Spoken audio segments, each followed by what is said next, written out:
हाँ, तो आज हम लोग परिमेय संख्या की शुरुआत करेंगे।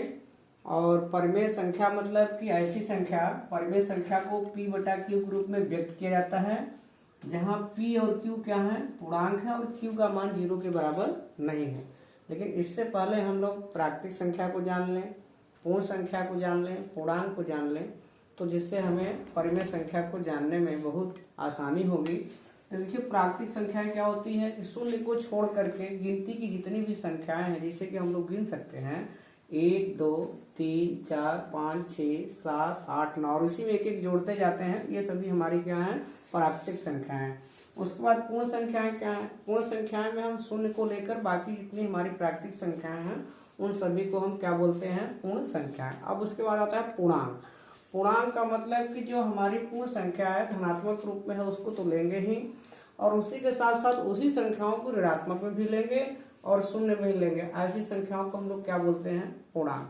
और यहाँ पे हम देखें कि जितनी भी प्राकृतिक संख्याएं हैं वो परिमेय संख्याएं हैं, उसी तरह से जो भी पूर्ण संख्याएं हैं वो भी परिमेय संख्याएं हैं, और जो हमारे पूर्णांक है वो भी परिमेय संख्याएं हैं। किस तरह से हैं, जैसे देखिए यहाँ पे हम लोग इसको लिख सकते हैं, एक है तो उसको हम एक को लिख सकते हैं 1 बटा के 1, देखिए ये p बटा क्यू के रूप में है।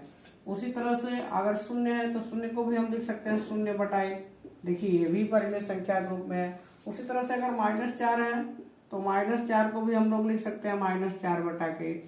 तो इस तरह से ये हमारी जो प्राकृतिक संख्याएं हैं, पूर्ण संख्याएं हैं और पूर्णांक है, ये सभी क्या है, परिमेय संख्याएं।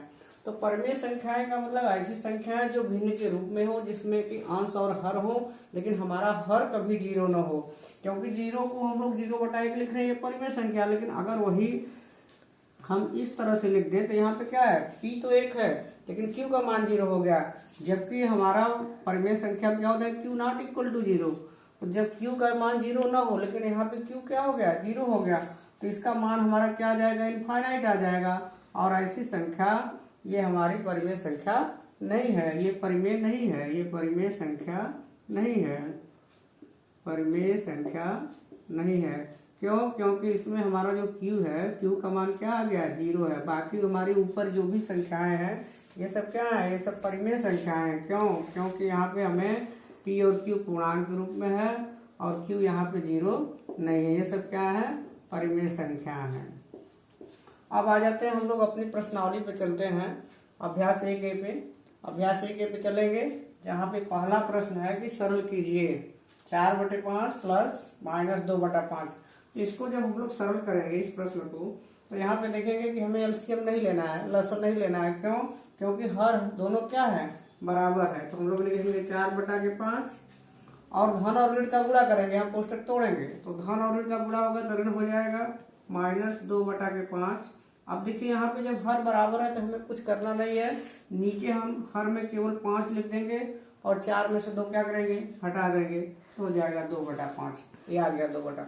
उसी तरह से हमारा जो दूसरा प्रश्न है यहाँ पे, तो देखिए है -4/5 प्लस -2/5। तो इसमें देखिए जब हम लोग हल करेंगे तो 2 माइनस है, जब कोष्टक तोड़ेंगे तो दोनों क्या हो जाएगा, प्लस होगा, हो जाएगा 4/5। यहाँ पे जब कोष्टक तोड़ेंगे तो धन और ऋण का गुणा होता है तो ऋण हो जाता है -2/5।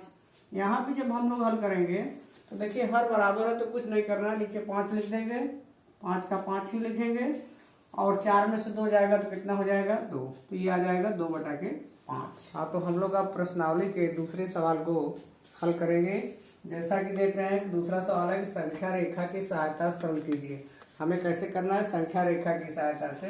तो पहले हम लोग उसको हल करने के लिए संख्या रेखा से तो करेंगे ही, लेकिन हम उसका उत्तर यानी क्या आएगा उसका अपनी संतुष्टि के लिए पहले हल कर लेते हैं। तो जब हम इसको हल करेंगे तो होगा 3/4 प्लस -3/2। जब इसको हम लोग हल करेंगे तो पहले कोष्टक जब तोड़ेंगे तो लिखेंगे 3/4 -3/2।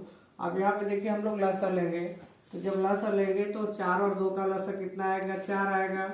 4 से भाग देंगे एक बार, उसी एक का ऊपर गुणा करेंगे, 3 1 कम 3 हो जाएगा। 2 से भाग देंगे 4 में 2 बार जाएगा, और 3 दूना कितना हो जाएगा, 6।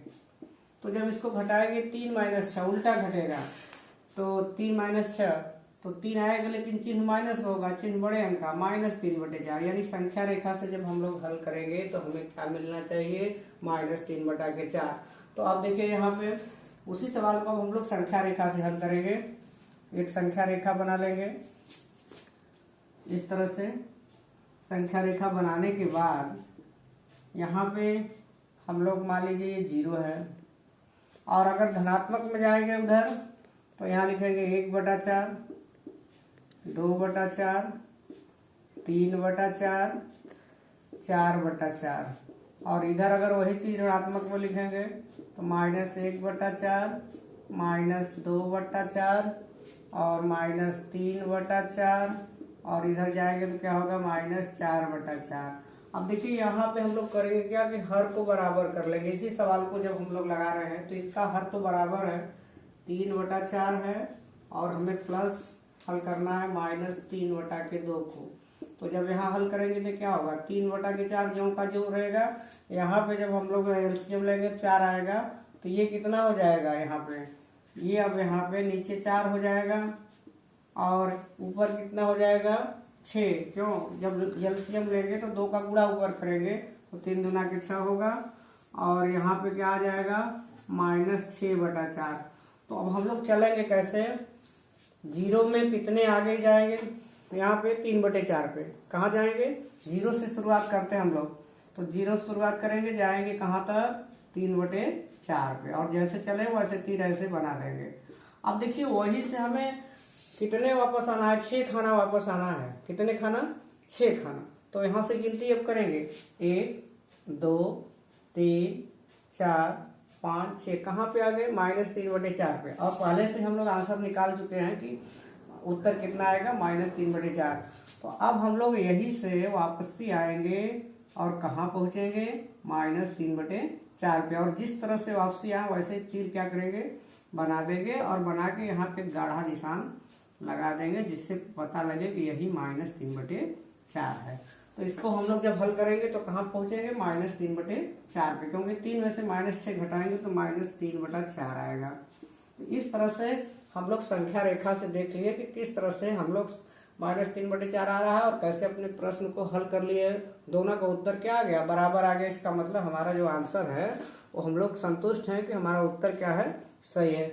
इसी प्रकार से अगला जो प्रश्न है उसको सभी लोग कर लेंगे, ये इसी की तरह से होगा। अब हम लोग तीसरे प्रश्न पे आएंगे। तीसरा प्रश्न में क्या है, करा कि हर का लसा लेकर सरल कीजिए। यानी इस बार संख्या रेखा से नहीं दिखाना है, हर का लसा लेना है। तो पहले सवाल में हम लोग देखेंगे 5/12 प्लस -7/16।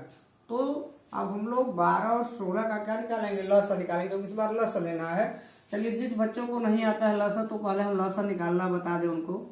12 और 16 का लसा कैसे निकालेंगे, तो 2 से काटेंगे, 2 छक्के 12, 2 अट्ठा कितना हो गया 16, फिर 2 से काटेंगे, 2 तिया के 6, 2 चौका 8, फिर 2 से काटेंगे तो 3 तो नहीं कटेगा, जैसे तैसे रहेगा, 2 दूना 4, फिर 2 से काटेंगे तो 3 वैसे ही रहेगा, 2 1 कम 2। अब फिर क्या करेंगे, 3 से काटेंगे तो 1 1 हो जाएगा। जैसे ही हो गया उसी तरह हमारा लसा खत्म हो गया। अब हम लोग यहाँ लसा जब निकालेंगे तो लसा में करते क्या है, इधर के अंक सभी गुणा कर लेते हैं। तो कितने 2 हैं, 1 2 3 4, 2 3 और 4, और 1 तो 3 है। इस तरह से हम लोग गुणा करेंगे इसका, तो कितना आ जाएगा, 2 दूना 4 दूना 8 दूना 16 3 48। लसा कितना आ गया हमारा 48। लसा हमारा 48। अब हम यहाँ पे नीचे लिख लेंगे, हर की जगह 39 हो गया।